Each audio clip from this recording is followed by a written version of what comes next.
We've been the principal chroniclers of the rise of anti-Americanism all around the world since 2002. We've conducted 165,000 interviews, and we've in 60 nations, and we've observed the ways in which American policies and the American approach has alienated many people around the world and brought the esteem of the United States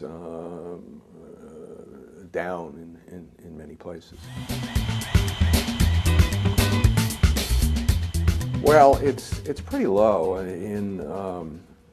We just did a survey of 45 countries, and in 33 of these countries we have trends since 2002, and the favorable ratings of the United States have declined in 25 of these 33 countries.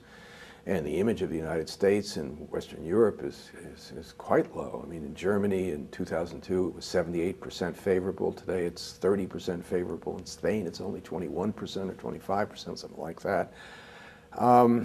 And in the Muslim world it's abysmal. I mean, not only is the United States disliked, it's literally hated. And the image of the American people have taken somewhat of a hit too. And I'm not trying to say that Americans are hated in Europe, but the American people and the American way is not as popular as it once was.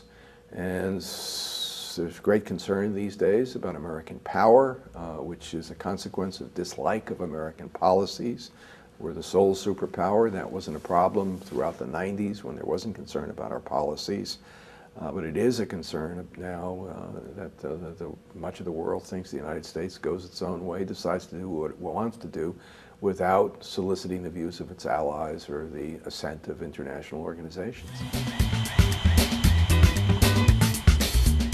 Well, the Iraq War is the poster child for disliking American policies, but in the Middle East, American policies with respect to Israel and the Palestinians is also a very big issue.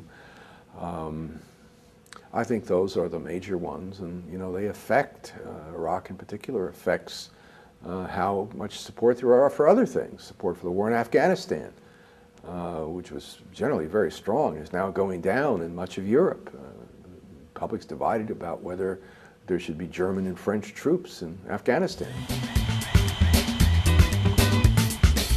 These polls are presenting a picture of reactions to America as the dominant nation in the world at this particular point in history. They're, in a sense, providing the kind of feedback that Rome never got.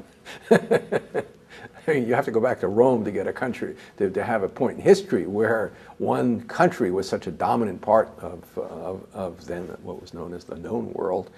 One of the other things that our recent polls show is that while there's not a lot of confidence in the United States, not a lot of confidence in China, people are worried about the power of China too, and the Russians and Putin in particular have turned people off. And there's a great discontent with the powers that be, and I think that's in part because for many years since the fall of the Soviet Union, people around the world have looked to the United States as the country that would help shape how we manage global issues and global order, to use an old term.